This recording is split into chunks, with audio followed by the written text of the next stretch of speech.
So crucially, mosaic, you've got these open ends of the wind, and it's actually on the axis of the wind.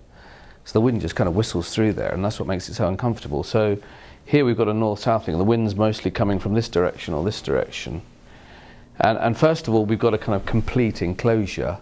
So that's the first sort of line of defence, if you like, of controlling the wind. And then on top of that, we've got these set of louvers that go all the way around. You can see go all the way around, and they'll be swiveled with kind of lots of clever computers and things will probably needed to control them to actually get the wind to go where we want to go, so that none of it goes inside, but it actually the wind kind of comes along here over the stadium and then kind of carries on its way, and you get this nice still environment inside, at least in winter, and then in summer we might want to actually let the wind in to keep it nice and cool and actually get a breeze blowing over the people. So that again works with this concept of louvers. So a bit like clouds, when you're under a certain amount of cloud, you get a shadow on you, don't you? And then the sun comes through other parts of it. So like that, we'll have louvers. A bit like, in our houses, we have louvers to keep the sun out, and we can kind of turn them, like Venetian blinds.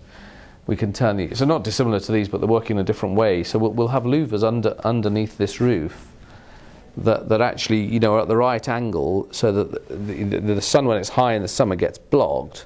But when it's low in the winter, it kind of comes through.